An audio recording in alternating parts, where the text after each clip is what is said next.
Bonjour à tous et bienvenue sur le podcast du site Je bosse en grande distribution. Cette semaine, j'ai le plaisir de recevoir Pierrick Deronne, le président de Biocop. Un échange de 40 minutes passionnant dans lequel nous revenons sur la place du bio en France et sur le rôle de Biocop dans le paysage de la distribution alimentaire. L'occasion également de revenir sur le dossier Bio c'est bon. Enfin, nous évoquerons les projets futurs de Biocop, du développement du e-commerce au développement de la consigne, de son implantation à Paris. Le président nous partagera sa vision et ses ambitions. Bonne écoute. Bonjour à tous, aujourd'hui j'ai le plaisir de recevoir Pierrick Deronne. Bonjour. Bonjour Pierrick. Bonjour. Je suis vraiment ravi de vous recevoir. On avait échangé il y a quelques semaines, déjà sur Bismart. On avait parlé notamment du rôle des professionnels de la grande distribution pendant le confinement. Déjà vous, comment va Biocop aujourd'hui dans cette période un peu compliquée ? Alors Biocop a la chance quand même d'avoir une activité essentielle et reconnue et reconnue comme très utile à la population. Donc le fait de vendre de l'alimentaire fait qu'on va bien. Enfin, on va bien. Et c'est vrai que le confinement, en tout cas le premier, a mis en exergue beaucoup d'attentes des consommateurs, notamment le local, l'alimentation de qualité, les circuits courts, le lien avec la production. Et donc ça a été un accélérateur de ce mouvement-là. Le deuxième confinement est un peu moins porté sur ces sujets-là. On est plus dans la crise économique, mais notre activité est très très soutenue. Okay. Est toujours très soutenue. On aura l'occasion d'y revenir. Alors vous êtes sociétaire depuis 2009 de Biocop. Vous êtes notamment à la tête de plusieurs magasins de l'enseigne, si je ne me trompe pas, dans la région de Saint-Étienne. Alors vous êtes un patron plutôt discret dans les médias. Alors j'ai une première question. Qui est Pierrick Deronne ? Alors Pierrick Deronne, déjà après mes études, moi j'avais vocation à travailler dans la solidarité internationale. C'était mon souhait dans la coopération à l'international. Donc j'ai passé quelques années en Afrique, au Niger et au Cameroun. Et ensuite, la vie a fait que je suis rentré en France, en Europe. J'ai travaillé un peu à Bruxelles. Et je suis rentré chez Biocop en répondant à une annonce, tout bêtement. Je suis devenu responsable du magasin Danone en Nord-Ardèche en 2009. Et après, j'en suis devenu le gérant. Je suis aujourd'hui... Alors, les magasins ne m'appartiennent pas à moi, ils appartiennent aux salariés. On est en coopérative de salariés. Donc, je suis élu par les salariés. Je suis gérant d'une coopérative qui a trois magasins entre Annonay et effectivement Saint-Étienne. Alors, dans des précédentes interviews que j'ai pu lire, vous prenez l'intelligence collective. C'est quelque chose d'assez nouveau aussi aujourd'hui en tant que chef d'entreprise. Quelle est votre ambition aujourd'hui autour de cette valeur d'intelligence de vos effectifs ? Pour moi, je pense que c'est la base. En fait, c'est ce qui fait que on arrive à dépasser les intérêts de court terme. Et l'intelligence collective, elle passe par la diversité. Donc effectivement, Biocop est une coopérative multi-acteurs avec des producteurs, des consommateurs, des salariés, des magasins. Et le fait que toutes ces personnes-là avec des intérêts divergents, effectivement, un consommateur il va acheter le moins cher possible, un producteur vend le plus cher possible, et puis le magasin au milieu, il prend sa marge et il essaie de faire tourner ses boutiques. Et c'est de s'asseoir et de se dire, tiens, qu'est-ce qui va nous valoriser à plus long terme ? Alors, au-delà de la charte Biocop et des produits bio, je pense que c'est cette intelligence-là, cette intelligence collective qui fait qu'on arrive à construire de l'équité, à partager la valeur, à partager du pouvoir, c'est-à-dire à qui appartient le pouvoir. Et donc, ça se cultive. Alors après, c'est loin d'être évident, c'est facile à dire, c'est loin d'être évident, c'est beaucoup d'énergie, et la coopérative Biocop prend beaucoup d'énergie. Il y a une vie coopérative, une vie politique, nous on appelle ça la vie politique très, très riche, mais elle fond de ce qu'est Biocop aujourd'hui. Ça veut dire que les salariés aujourd'hui, ils sont actifs aussi dans les décisions de l'entreprise ? Oui, ils peuvent l'être en tout cas. Il y a 8000 salariés environ chez Biocop, entre les magasins et la coopérative. Et il y a 500 salariés qui ont pris une part et qui peuvent participer aux décisions. Et ils ont un représentant au conseil d'administration, donc il y a un siège qui leur est réservé. Et il y a en parallèle de ça le dialogue social nécessaire et classique. Donc il y a des représentants du personnel, il y a des syndicats, etc. qui participent à la vie, au dialogue social dans Biocop. Donc c'est bien deux choses séparées. Des salariés qui défendent leurs intérêts, leurs droits, et les salariés qui participent à la stratégie de Biocop et qui la décident. Alors, à qui appartient Biocop ? Du coup, il appartient au patron du magasin ou bien justement aux salariés ? Un peu tout le monde. Alors, le poids de pouvoir est quand même réparti beaucoup au sein des magasins. On va pas Donc c'est un magasin, une voie. Et ensuite, on a 20 groupements, donc 20 voies et 20 groupements de producteurs qui représentent 3200 fermes, donc qui ont une voie par groupement. Et ensuite, il y a les salariés et des associations de consommateurs qui ont qui ont du pouvoir aussi. Après, il y a la question du pouvoir facial ou objectif et la question de leur présence dans les instances et donc la capacité d'influer sur les décisions. Et ça, c'est très très important et très fort. C'est un modèle qui n'est pas très répandu en France aujourd'hui, non ? Même en Europe, je crois qu'on doit être une des rares entreprises à avoir ce modèle vraiment multi-acteur avec plusieurs parties prenantes. Et c'est vrai qu'on réfléchit notamment à la place des transformateurs aussi dans ce... Plutôt côté producteur-éleveur, c'est ça ? Les producteurs-éleveurs sont très présents et sont très protégés dans notre modèle équitable. Et ensuite, il manque quand même un maillon, c'est qu'entre le producteur et le distributeur, il y a de la transformation. Et là, c'est vrai que ça fait partie des grands sujets d'intégrer les transformateurs dans la gouvernance. Vous êtes aussi le patron de Natex Bio. Le président de Natex Bio, la fédération du monde de la bio. Quel est le rôle de cette fédération ? Parce qu'elle est toute récente. Natex Bio organise le salon Natexpo, déjà, qui existe depuis de nombreuses années. Et c'est une fédération des différents syndicats et représentations professionnelles de la bio.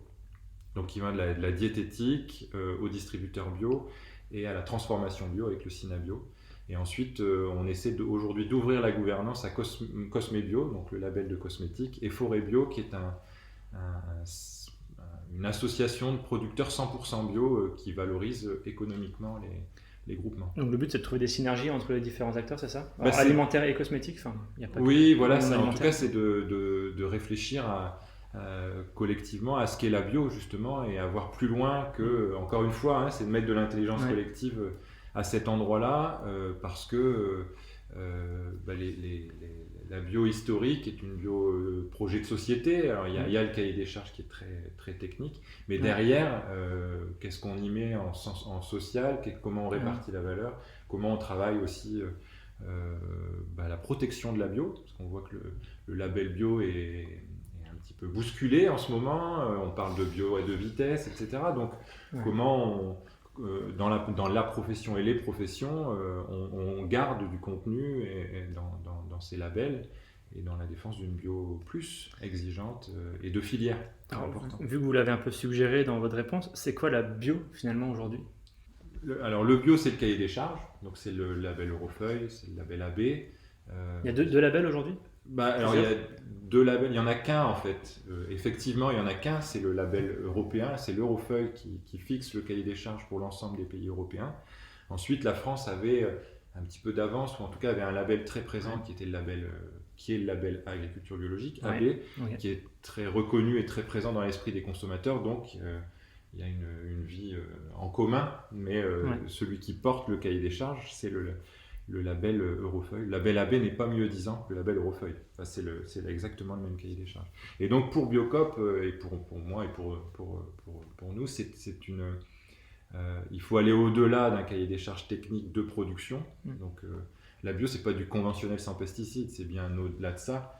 Il y a des démarches sociales, des démarches aussi autour du bien-être animal, on doit autour de l'équité, de la répartition de la valeur, du respect des producteurs, et tant à l'international qu'en France, quoi. Parce qu'aujourd'hui, en tant que consommateur, on parle de bio, on parle d'écologie, on parle de naturel maintenant aussi pour les cosmétiques. Est-ce qu'on n'a pas l'impression de mêler la confusion pour les consommateurs ? Oui, alors après, je pense que cette confusion, elle est un petit peu organisée aussi à certains endroits. Je pense que plus il y aura de confusion, plus ce sera compliqué pour les consommateurs de choisir. Elle est organisée par qui ? Par les entreprises ?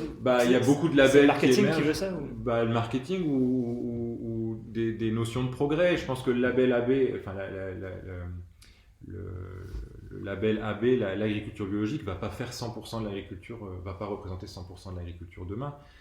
Donc pour moi, c'est label AB et la bio plus, c'est vraiment pour tirer l'agriculture, la consommation, faire que la consommation soit le plus durable possible. Prendre quand même des exemples concrets, mais chez Biocop, 80% de notre chiffre d'affaires est en production française. Combien ? 90% 80%. 15% est local, 25% de notre chiffre d'affaires est en commerce équitable, Nord-Nord ou France. Tout ça, c'est ce qu'on peut mettre en plus et qui permettent de sécuriser le consommateur. Et effectivement, quand on dit on mange bio et c'est importé du Chili ou ça a été transporté par avion, etc., les consommateurs pointent du doigt les contradictions potentielles si on ne se base que sur un cahier des charges simple. Et c'est là où foisonnent des labels, c'est-à-dire qu'on se retrouve avec HVE, sans résidus de pesticides, Be-Friendly, voilà. Alors, ils ont tous certainement une part de valeur. Alors, si c'est dans l'objectif de tirer l'agriculture et l'alimentation vers le haut, c'est parfait. Si après, effectivement, ce sont des labels créés pour dénaturer un petit peu ou faire du bio-washing, là, on parle de bio-washing. On peut se questionner. Voilà, HVE, c'est pas bio. Voilà. Quand vous voyez sur les réseaux, des fois, on voit des emballages plastiques dans les rayons bio, avec des produits qui viennent parfois de Nouvelle-Zélande ou d'Australie. Qu'est-ce que vous en pensez ? C'est bio ou c'est peu bio ? Alors, c'est bio. Oui, c'est bio Après, est-ce que c'est bio dans l'esprit et dans le changement de société ? Effectivement, on peut se questionner là-dessus. En tout cas, ça n'apparaît pas chez Biocop. Nous, on a fait dès le départ le choix de se couper de ce type de vente et de ce type de chiffre d'affaires. Après, effectivement, c'est le sujet. C'est comment on agglomère la question du bio, du produit sain, sans pesticides, avec les emballages, le transport, l'équité, le respect des produits. Parce que vous imposez un cahier des charges très précis pour les magasins, c'est ça ? Oui. C'est donc du bio. Pour les magasins, donc il y a des cahiers des charges. En fait, on a plusieurs cahiers des charges. On a un cahier des charges produit qui va plus loin que le cahier des charges bio et qui prend en compte une bonne partie de ces éléments-là, donc pas de transport par avion, réduction des emballages, etc. Ensuite, on a un cahier des charges écologique, on a un cahier des charges sociales et un cahier des charges de gestion. Donc, même dans la gestion, les magasins, la marge est plafonnée, il y a des écarts de rémunération, etc. Donc, on essaie en tout cas d'avoir une vision systémique de la distribution. Et pour moi, je pense que le distributeur a un rôle essentiel dans les démarches de filière. C'est le distributeur qui doit mettre l'impulsion et qui a le contact avec le consommateur au final. Parce qu'effectivement, après, tous ces engagements-là se retrouvent dans le prix ou dans l'offre, dans la diversité, dans le choix. Et là, il faut bien que le distributeur défende ces valeurs-là jusqu'au bout, c'est-à-dire explique et soit pédagogique. Parce qu'aujourd'hui, Biocop, c'est combien de magasins en France ? Alors, on est à 670 magasins aujourd'hui. Et vous faites travailler combien de producteurs, transformateurs autour de vous ? Alors, il y a 3200 fermes qui travaillent au sein de la section agricole. Elles ne travaillent que pour Biocop ou... Non. Elles fournissent aussi la grande distribution en partie. Donc, effectivement, Biocop a co-construit des filières, a travaillé à des filières, mais pas que pour Biocop. Donc, ça, c'est quand même important. L'objectif de Biocop, c'est de développer l'agriculture biologique. Et donc, le commerce est un moyen, et tant mieux si le travail de Biocop, avec des groupements 100% bio, équitables, se retrouve dans d'autres enseignes de la grande distribution. Mais ensuite, on travaille avec environ 8000 producteurs locaux. Donc là, c'est les magasins qui travaillent un peu en direct. Et pour illustrer ça, on a en moyenne 5000 références dans un magasin, Biocop environ.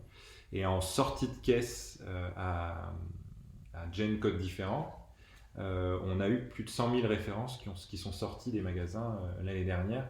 Donc local, on a une vraie diversité, un lien au territoire et une offre dans les magasins qui représente bien le terroir dans lequel ils sont implantés. Donc on a la force d'être des indépendants et à la fois structuré autour d'une enseigne qui donne confiance et qui a comme socle des cahiers des charges très exigeants et maintenant une marque distributeur Biocop très visible. Et en termes de part de marché, parce que dans les parts de marché, vous n'êtes pas présenté avec la GSA.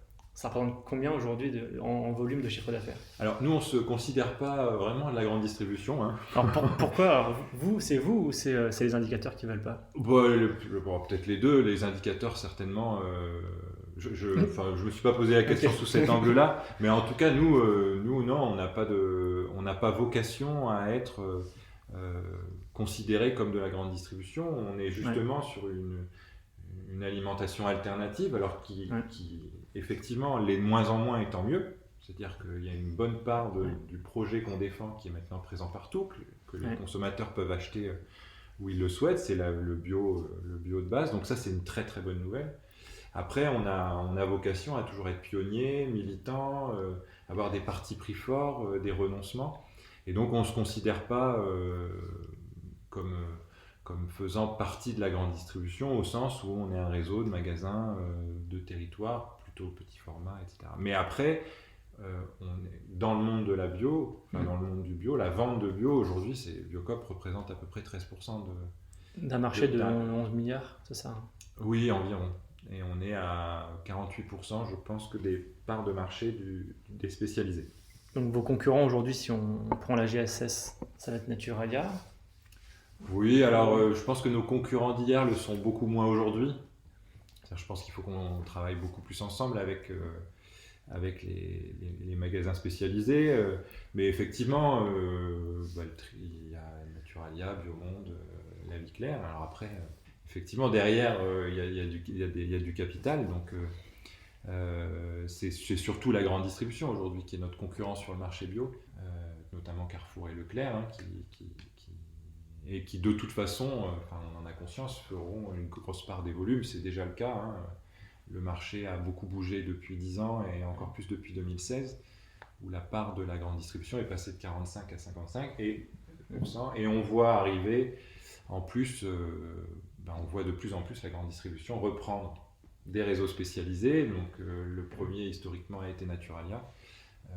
Et là, le C'est Bon a été repris par Carrefour. Donc on voit aussi la grande distribution jouer sur tous les tableaux.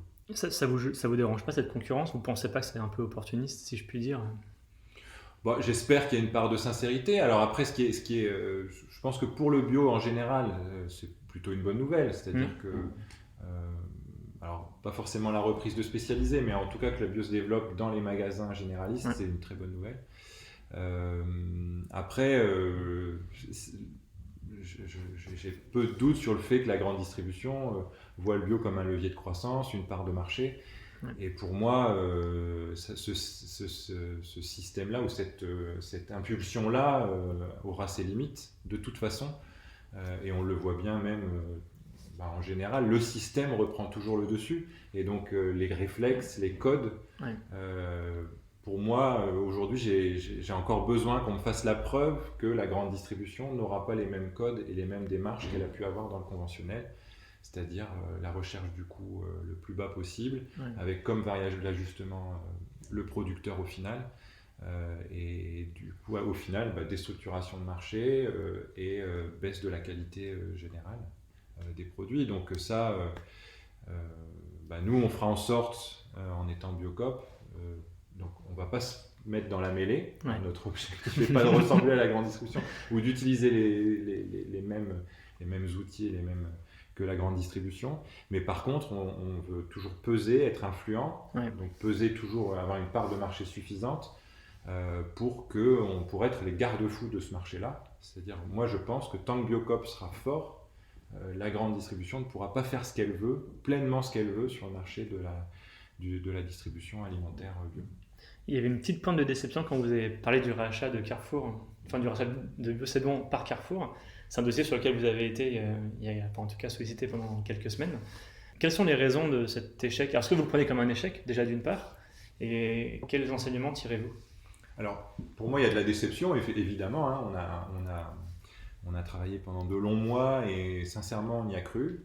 C'est vraiment dans une logique on était dans une démarche de reprise de 100% des salariés. On avait beaucoup travaillé aussi sur la question de la continuité d'activité. On était les seuls avec Marcel et Fils à garantir que ces magasins restent en bio et que le repreneur valorise vraiment ce côté 100% bio spécialiste. Donc voilà, il y a de la déception. Après, non, il y a pas. Nous, on continue à se développer, on ouvre 70 magasins par an, on a 1000 candidatures. Donc on n'a pas besoin de ça pour croître et atteindre des objectifs qu'on peut se fixer en termes d'influence. Après, pour la structuration du marché et la concentration capitalistique, non, c'est pas une bonne nouvelle. C'est pas une bonne nouvelle. Biocop embarque avec lui tout un écosystème qui est complètement différent et qui n'est absolument pas celui de la GMS. On ne travaille pas avec Danone, Nestlé et Coca-Cola. On a des PME, 93% de nos fournisseurs sont des TPE-PME qui travaillent dans la bio. Et là, effectivement, peut-être que ce marché-là va se réduire pour eux et c'est bien dommage. Comment on explique, alors, sans rentrer dans les comptes, mais comment on explique que Bio C'est Bon ait eu tant de difficultés finalement sur un marché en croissance? Alors, je pense que c'est les modalités de l'angle de développement. Ça a été une structure qui était assez financière et beaucoup plus basée sur de l'immobilier et puis de la recherche de profits plutôt court terme pour rémunérer des actionnaires ou des personnes qui auraient investi dedans. Donc, du coup, au final, beaucoup de dettes. Et dès que le marché s'est un petit peu tassé, ils se sont retrouvés en difficulté. Mais du coup, ça me permet de revenir aussi sur les causes de... Nous, on n'a pas pris ça pour nous, c'est-à-dire les causes de le fait qu'on Biocop n'est pas repris avec Marcel et Fils.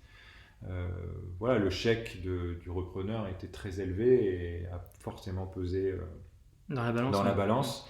Mais ce qu'il faut bien comprendre, c'est que nous, on a donné tout ce qu'on pouvait donner. C'est-à-dire, on n'est pas du tout sur les mêmes modèles, on est sur un modèle coopératif, on n'est pas coté en bourse. Donc effectivement, nous, on n'a pas le levier financier boursier avec une potentielle augmentation de capital si le cours de bourse monte légèrement. Voilà, donc nous, on a fait tout ce qu'on pouvait et après, les juges ont... Mais ça vous aurait servi en tout cas à être plus fort, par rapport à la GSA notamment? Vous parlez oui, je pense que ça. Il y avait un vrai enjeu non hégémonique, mais que ces spécialisés restent des spécialisés, que ce soit nous ou quelqu'un d'autre, hein, mais en tout cas, vraiment, il y avait une logique que ça n'aille pas dans la grande distribution.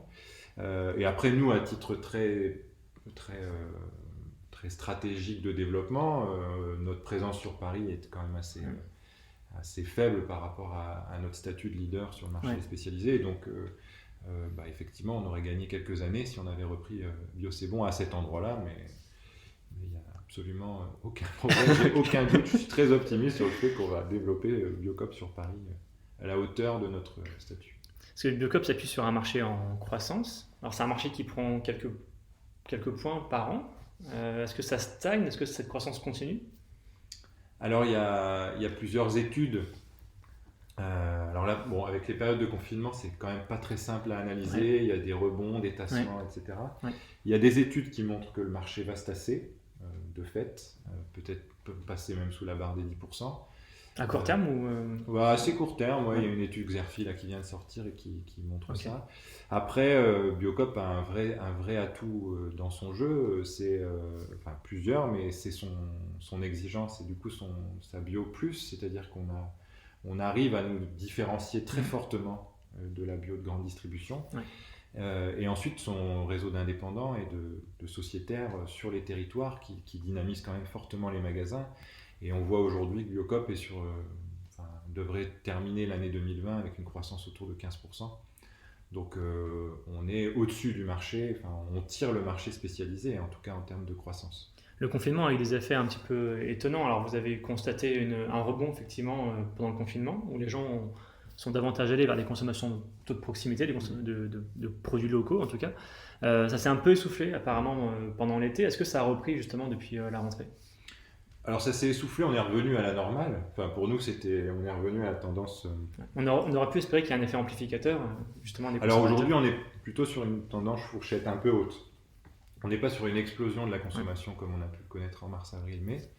Mais on est quand même sur une croissance soutenue depuis le début du deuxième confinement, mais qui est peut-être plus lié à la fermeture des restaurants ou autre qu'à un changement profond de consommation des consommateurs. Mais il faudra qu'on voit dans le temps l'analyse qu'on peut en faire. Après, la crise économique fait que effectivement, il y a beaucoup d'incertitudes en ce moment et ça commence à se concrétiser dans la vie des gens. Donc effectivement, ça risque de bouger un petit peu. On remarque ceci dit que les consommateurs ont l'intention de mieux consommer, donc consommer bio mais pas que, c'est aussi local, mais on se rend compte que dans l'acte d'achat ils ont encore du mal à franchir le cap. Comment on explique? Est-ce que c'est une question de prix, de pouvoir d'achat aussi? Il y a deux freins à la consommation bio, le premier c'est le prix et le deuxième c'est la méfiance. Donc on voit bien qu'on est là sur vraiment la complexité d'être un distributeur bio, c'est qu'à la fois on doit donner confiance. Alors la méfiance envers qui? Envers le label essentiellement. Et donc pour donner confiance, il faut mettre de la valeur ajoutée, c'est-à-dire sécuriser, faire de l'équité, etc. Et ça a forcément un impact sur le prix.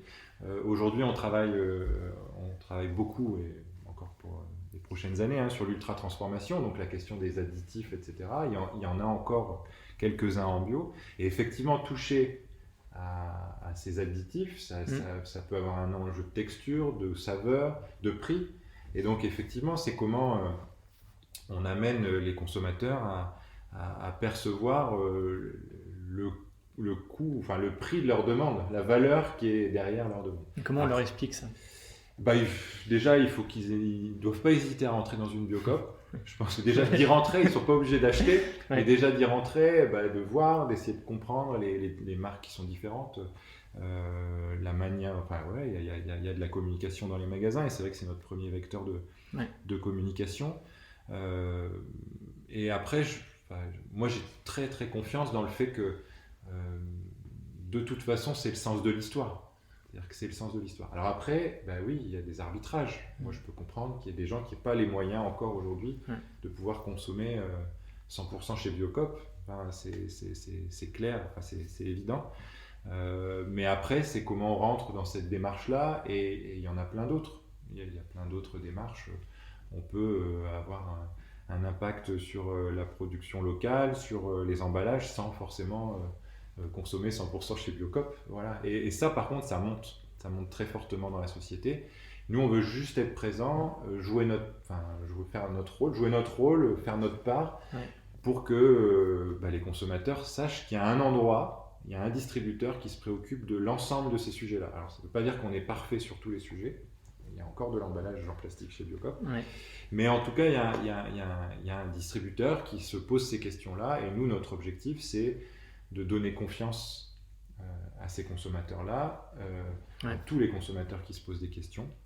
Et d'être le plus transparent possible sur nos démarches. Quelle est la cible des consommateurs chez Biocoop? À nous, il n'y a pas de cible. Ça touche tout le monde, je veux dire? En tout cas, nous, on vise tout le monde. Après que ça touche tout le monde, évidemment que... mais Biocoop, il faut comprendre que ce n'est pas une entreprise qui est née dans un bureau parisien. On a créé une marque à 3 et puis on s'est dit, tiens, c'est ça le concept, et on franchise. Biocoop, ce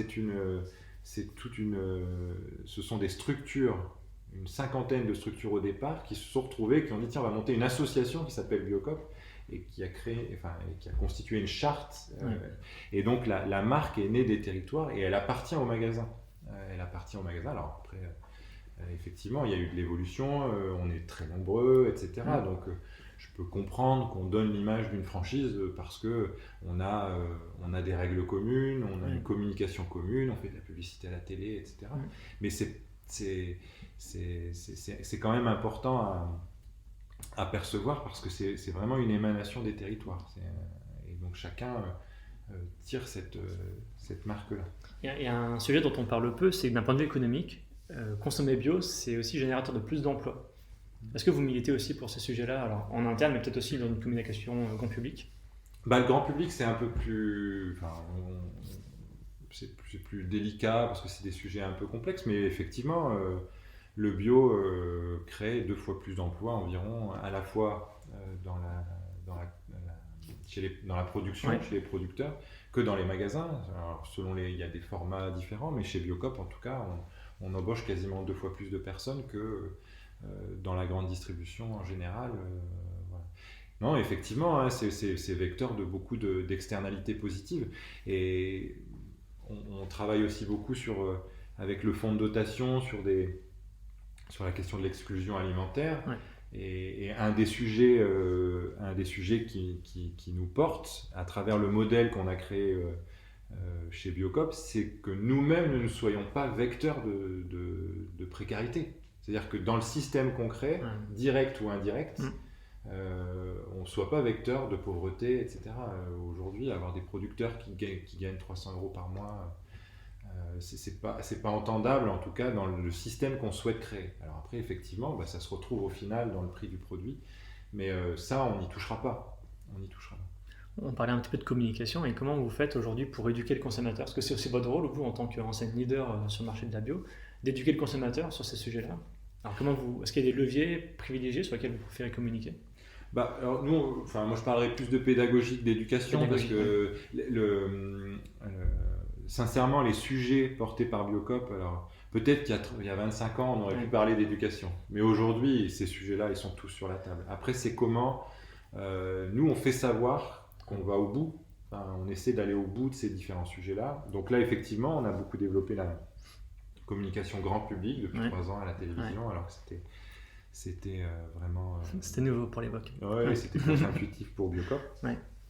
Et après, ça se joue dans les magasins, hein. Encore une fois, ce sont les magasins qui font leur travail. Et là, pour le coup, c'est un travail de commerçant, hein. C'est-à-dire, un commerçant, il achète, il sélectionne, il sélectionne des produits, il les valorise et il les défend devant des consommateurs pour que ces produits soient vendus et valorisés à leur juste prix ou à leurs justes externalités, je ne sais pas. Et donc, on a ce rôle de pédagogie. Et après, on a un rôle d'alerte. Et vraiment, on doit être toujours précurseur sur ces différents sujets-là, que ce soit sur l'emballage, et donc de poser les sujets avant qu'ils soient dans la société. C'est-à-dire te dire, par exemple, je vais prendre un exemple, le sel nitrité. On a arrêté en 2012. On a eu un produit, le rôti, sans sel nitrité en 2012. Échec commercial absolu, parce qu'on était trop en avance sur notre temps. On a relancé la démarche avec du jambon en 2017 et on vise l'arrêt des sels nitrités d'ici 2 à 3 ans dans l'ensemble de nos charcuteries dans les magasins. Donc, et ça, alors, on a été trop précurseur, mais on est toujours en avance pour mettre sur la place publique les sujets de préoccupation, et ça devient un vrai sujet de préoccupation, les sels nitrités, les additifs, la question de l'ultra-transformation. Et donc, nous, on a ce rôle-là d'alerte, et là, pour le coup, il faut de la pédagogie. Donc déjà chez nos consommateurs, mais c'est eux aussi qui nous amènent les sujets, hein, qui nous questionnent, qui viennent nous voir en nous disant « mais là, pourquoi vous faites encore ça ?» Et donc, on grandit ensemble aussi. Dans les sujets un petit peu précurseurs aussi de Biocop, il y a le vrac, qui prend une place très importante dans vos magasins. Alors le vrac, c'est pas que des produits secs. On voit maintenant de l'eau en vrac. Je trouve que c'est un magasin en Bretagne qui fait ça. On voit de la pâte à tartiner en vrac. Est-ce que vous avez une volonté aussi à développer plus ces nouveaux produits? Alors déjà, Biocop, on est des épiciers. Vraiment, on vend des fruits et légumes, on vend du produit. Voilà. Et donc on a cette culture du produit brut.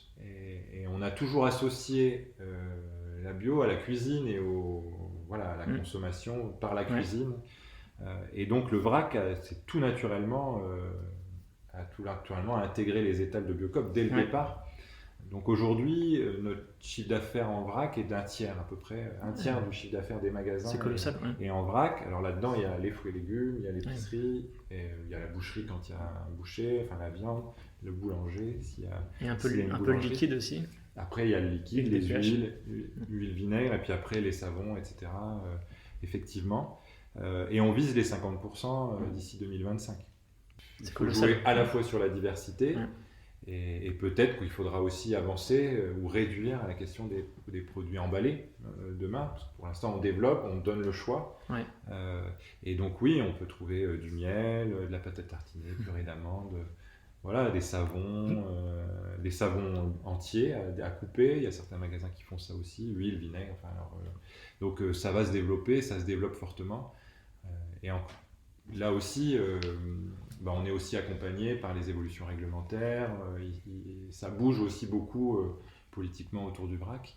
Et donc, il y a de l'encouragement à cet endroit-là. Oui, c'est de plus en plus simple d'avoir une diversité aussi de produits vrac. L'ambition, c'est de faire du zéro déchet dans quelques années, si c'est possible.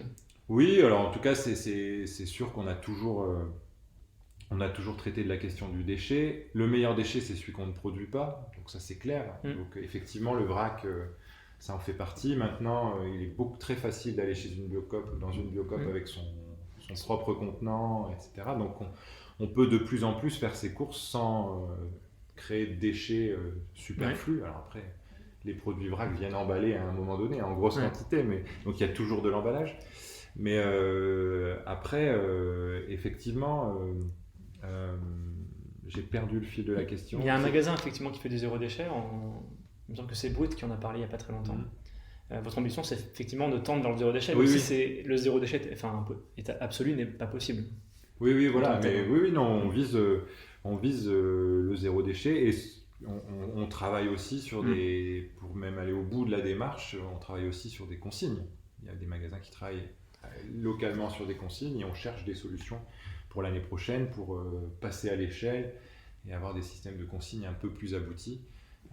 Voilà, donc non, le déchet, l'emballage est un sujet central et effectivement, si demain on pouvait être un magasin sans plastique et surtout sans plastique ou en tout cas sans déchets issus de la pétrochimie, ce serait formidable, donc on y travaille. Oui. C'est intéressant ce sujet de la consigne.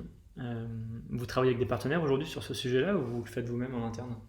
Alors, il y a eu des essais locaux, très locaux. Par exemple, dans mon magasin à Annonay, on fait de la consigne depuis 2015. Alors, quel type de produit là? Là, par contre, on lavait les bouteilles.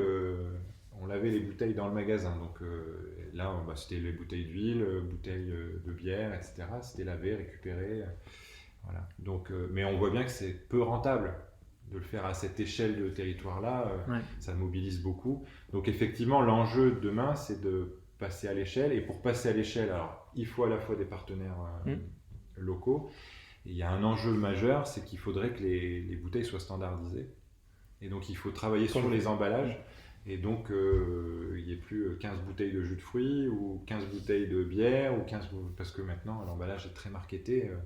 Et donc, tant qu'il n'y aura pas un peu de standardisation à cet endroit-là, on aura du mal à développer la consigne. Donc, tout le travail qu'on fait en ce moment, qui j'espère, va porter ses fruits bientôt, c'est tout ce travail en amont. C'est-à-dire travailler sur nos marques pour standardiser et créer le terreau le plus fertile possible pour que derrière se développe la consigne le plus facilement. Mais c'est aussi une demande du consommateur, ça. Ah oui, mais alors le consommateur est très très en attente de tout ça. Hein. Il est en attente, mais est-ce qu'après il passe à l'acte en tout cas d'abonnement ou d'achat? En tout cas, Biocop, on a les meilleurs consommateurs pour ça. C'est-à-dire qu'on a les consommateurs les plus avertis à cet endroit-là. Moi, quand je suis dans mes magasins, je vois des gens qui ont des caddies entiers de vrac, de contenants vides qui remplissent, etc. Donc il y a de plus en plus de consommateurs qui jouent le jeu et qui sont dans une démarche très très très très importante là-dessus. Et du coup, nous, ça nous oblige vraiment. On doit toujours aller plus loin, on doit toujours s'engager beaucoup plus. Donc c'est passionnant, enfin, c'est vraiment super. Il y a une vraie synergie entre le projet de Biocop et notre communauté de consommateurs. Après, effectivement, c'est toute la complexité et toute la difficulté là, c'est que le modèle de la distribution depuis 30 ans a facilité la vie des consommateurs en créant de l'emballage, en mettant des additifs, en transformant les produits. Donc tout est plus simple, c'est-à-dire on achète, on jette. Voilà. Et donc pour revenir en arrière, on retire de la facilité. Évidemment, quand on est en ville, ou même pas, on part au boulot, on va pas partir au boulot avec ces 2 caisses de bouteilles vides pour aller les remplir en rentrant. Tout ça, c'est compliqué, donc il faut trouver des solutions pour faciliter la vie des consommateurs, mais ça n'empêchera pas qu'ils devront faire plus d'efforts que dans un monde où on achète, on jette. Donc tout l'enjeu est là, de s'accompagner mutuellement, de trouver des solutions ensemble, et encore une fois, on revient à l'intelligence collective. Il faut intégrer toutes les parties prenantes dans ce type de démarche parce qu'il faut comprendre les contraintes et les limites de chacun pour les surmonter ensemble. C'est bien, ça fait une bonne boucle avec ce qu'on a dit au tout début. Alors, quels sont les gros projets de l'enseigne pour les prochaines années? On parlait de la consigne, mais est-ce qu'il y a peut-être du e-commerce, peut-être d'autres services que vous avez développés? Oui, alors déjà il y a le développement de notre marque Biocop, la marque de Biocop, une marque de distributeur. Donc c'est récent, ça quand même. Alors, on avait déjà des marques Biocop, on avait une marque qui s'appelait Ensemble et une marque générique. On les fusionne aujourd'hui pour les intégrer vraiment dans une seule et unique marque, beaucoup plus visible et lisible. Et c'est pas une marque sur le prix, c'est une marque qui est axée essentiellement et quasi uniquement même sur les valeurs. C'est-à-dire que l'ambition, c'est que les produits Biocop portent l'ensemble de la démarche Biocop, donc production française, équitable, transformée en France, avec des groupements partenaires, groupements sociétaires de Biocop, etc. Donc, et ça, on vise 35% de notre chiffre d'affaires sous marque Biocop d'ici 2025. Ensuite, on a effectivement développé le e-commerce depuis 1 an. Donc là, pour le coup, le confinement à accélérer. a accéléré, en tout cas, a montré qu'il était temps qu'on s'y mette. Je suis pas sûr. On n'a pas vu non plus une explosion, on partait de rien. Aujourd'hui, il y a un quart du réseau qui est connecté au service bio.coop, là, donc notre site marchand. On a encore du chemin, on a encore un peu de chemin pour aboutir à un service complètement abouti, c'est-à-dire que là on rentre les fruits et légumes. Par contre, le vrac marche très bien sur le site Biocoop. Le vrac est très apprécié des consommateurs, donc là on voit aussi qu'il y a un alignement entre les attentes des consommateurs et ce qu'on peut proposer, et donc on va intégrer les produits locaux au fur et à mesure. Donc ça grandit bien, et effectivement de toute façon aujourd'hui 10% de l'alimentaire est vendu en e-commerce, voire un petit peu plus. Voire un tout petit peu plus, ça se développe vraiment très vite. Donc on ne peut pas être absent de ce type de distribution, effectivement. Et donc continuer le développement en France avec de nouveaux magasins? Oui, ça on continue la démarche, en gros tant que c'est possible, parce qu'il y a encore beaucoup de place pour ouvrir des magasins Biocoop, encore pour quelques années. Le maillage n'est pas complètement terminé. Après, effectivement, ce sera différent, le développement sera différent à partir de ce moment-là, mais on est toujours sur une tendance à 70 par an, donc on va continuer à ouvrir des magasins partout. Et puis la chance et la force de Biocoop aussi, c'est de pouvoir s'adapter au territoire, et donc d'avoir des formats de magasins différents. On est tout à fait capable d'ouvrir des magasins de 50 mètres carrés en zone rurale, ou des 1000 mètres carrés en zone de flux, ou 800 mètres carrés en zone de flux. Donc on s'adaptera, et effectivement notre modèle de développement permet d'être présent partout. Je termine toujours le podcast par une question simple. Et qu'est-ce qu'on peut vous souhaiter pour les prochaines années? Que ça continue, que ça continue comme ça.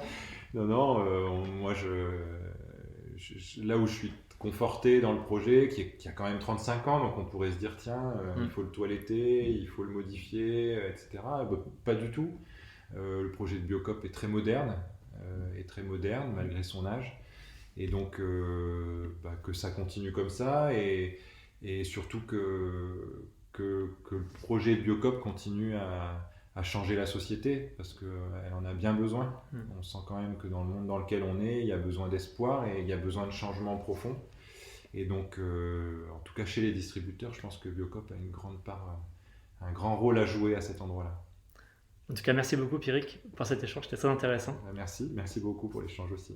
Merci à vous.